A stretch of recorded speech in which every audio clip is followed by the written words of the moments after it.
All right, so let's come back now and just introduce to you Tunde Koiki. He has joined me on set. Tunde, you were rooting for Ebute Metta. It didn't happen. So sad. Yeah, so sad. That's not the first For time. those who are wondering, it's because I have a background in Ebute Metta. I was actually born there. I live off Apapa Road, Fagbaimu Street to be exact. So it's home as far as I'm concerned. I was just hoping that, you know... Thank God you didn't come to the stadium because you would have been overwhelmed. I would have shed tears. I would have wailed loud. I was watching it on TV. Unfortunately, I couldn't make it because I had other engagements. But watching it on the TV, it was really emotional. It can be difficult. It was really emotional. It can be difficult, really. It can be difficult. But let's talk about the big one. 2014 FIFA World Cup. 16 days to go. We're counting down. For Nigeria, it's all about what's going down tomorrow. We're playing Scotland tomorrow. About this time tomorrow, the game should have gone far into second half. There about, because 8 p.m. is kickoff time. So tomorrow, Nigeria, Scotland, 8 p.m. I'm sure it will be on it's on cable TV, and it's also on terrestrial TV. On terrestrial TV for those who have the rights to show the game. But you can be sure that we will be giving you a blow-by-blow account of whatever is going on around those games as well, and probably maybe even get you some highlights of that game as well from Super Sports, who have allowed us to use pictures of Super Eagles games. Tunde, 16 days to go. Any story from Brazil this time? Oh. Are they chilling in Brazil now? The question is are there any positive stories coming up? Coming out of Brazil? Yes, 16 days to go. That's just barely 2 weeks to the World Cup. None so far. So as we were, protests still ramping up.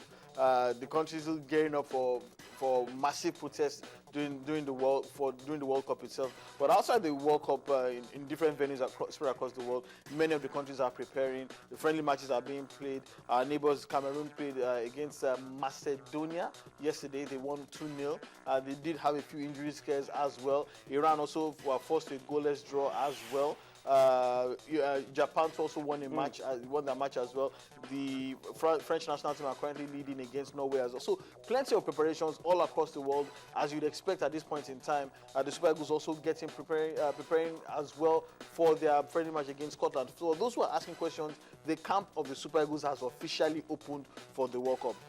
So anything that happens after this now is just an extension of whatever it is that would have taken place in London. And we've been told that the Nigerian Football Federation have been given a June 2nd deadline to submit the Nigeria's 23-man list. But we are in the NFA themselves are also giving Stephen Keshi a June 1st deadline to submit his own list as well. So right now, Keshi has less than 10 days to get... and tomorrow will be key. Less than 6 days, actually. Let me just run through. Our friend, the media officer of the Super Eagles, Ben Alaya, sent us this story from the camp of the team, and he says the Eagles trained for over 2 hours.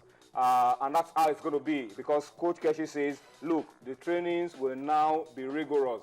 World Cup, intensive. The World Cup comes only once in 4 years, and so only the strongest and the fittest should be ready for the battles ahead and should be ready to represent Nigeria. So they had 2 hours of training.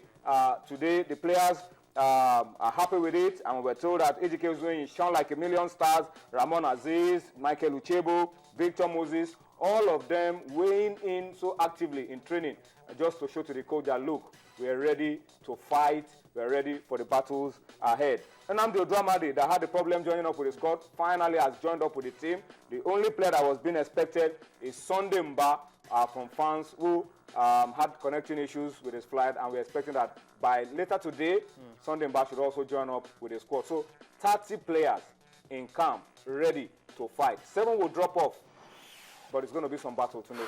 Which is really a problem for Stephen Keshi now, because if from the reports that we're getting from camp that every single player is putting in a massive shift, it now boils down to who am I going to leave. And any coach will tell you that is the hardest part of their job.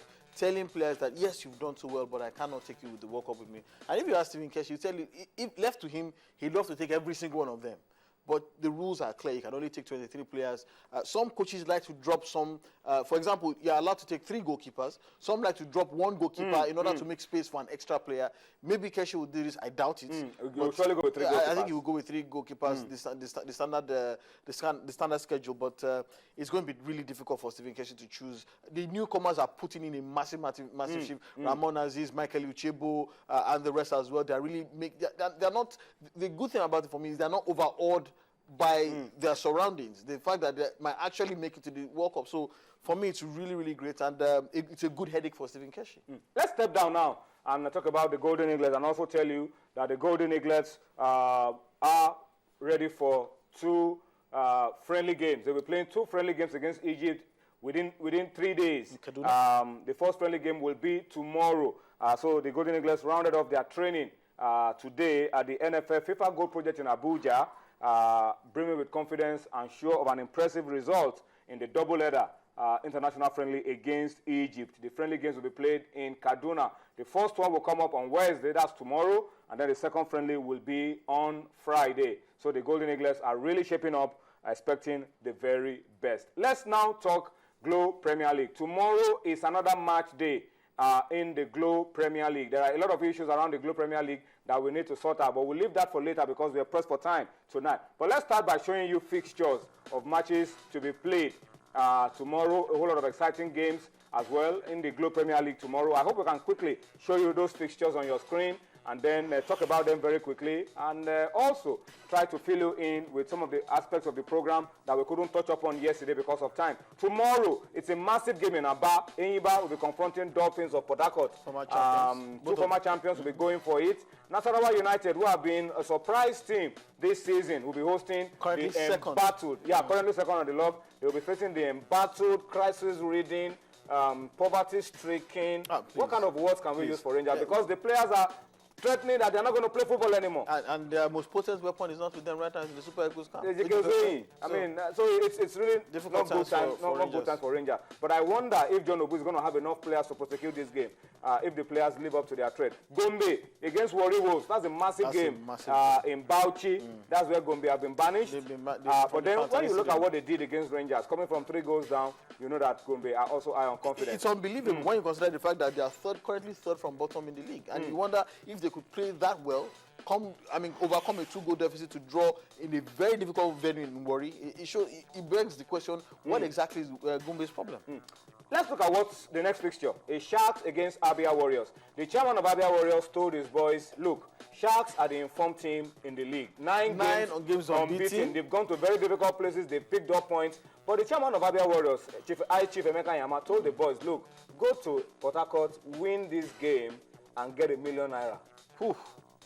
That's a difficult ask. Go to the Lions then and get the point out of it, and get the 3 points, and get *1 million. It's difficult because the way Sharks are playing, you end the unbeaten run of Sharks. You wonder how they are going to lose at home in Port Harcourt. They've scored 18 goals and they've conceded 9. They have the best goal difference in the league as of now. They are not sitting on the top of the league by a fluke. 9 unbeaten games. It's a fantastic record from Sharks. And the last time I think they showed this kind of form was way back under former coach Joka Reka, where they nearly won the league. I think they lost on the final day to Dodgy United. So it's unbelievable times for the fans of Sharks and the people of Port Harcourt who are living massive times right now.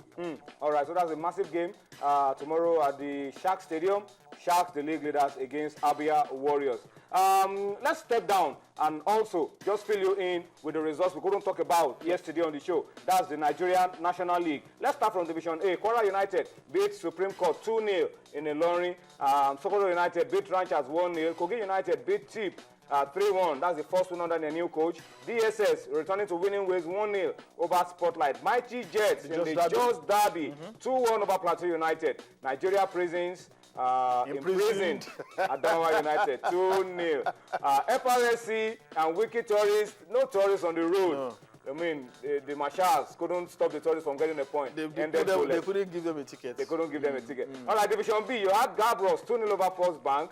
Aqua Starlet 2-1 over MFM. COD 1-0 over Abia Commerce. Stationary Stores 2-0 over Prime. Go Round, Whitewashing Insurance 3-0. Remo 1-0 over Gateway. Someone called us yesterday and said he saw 1-9. to 9. Sorry, it's 1. Away win for Gateway. No, it's 1-0. that's the right result. 1-0. It was Remo 1, and Ogun State Gateway 0. All right, so those are the results from the Nigeria National League games played over the weekend. Just to fill you in with what happened and we couldn't touch up on yesterday. We have that promise that we promised on this show yesterday. We gave you a promise yesterday. We're going to get you what happened between Sunshine and Nasarawa United. We are still working on it.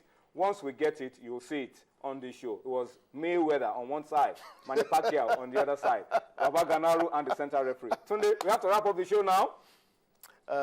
It's always a pleasure being here, and congratulations to the students and staff of Ebutimeta. Toy Bats. No, yes. Okay. Ebutimeta, but on a more they're champions in their both rights. teams that played the final deserve to be champions. Deserve to be champions. It was a close game. For anyone who has ever lost by penalty kicks, I have. It's a traumatic experience, but I hope Ebutimeta will learn from what Toy Bat has done over the years, consistently growing in this competition only to win it. And congratulations to the students and staff of Toy Bat as well. They've been the most consistent team in the channel ever in the history of the Channel Kids Cup. And I hope that they can maintain finally, their congrats to Channel TV. Absolutely. They are doing what is an absolutely massive program.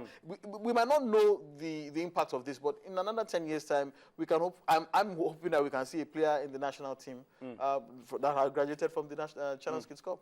And finally, congratulations to you for seeing this with your eyes. We'll see you again tomorrow. Witnesses of history. Yeah. Bye. We'll see you again tomorrow. Bye-bye now.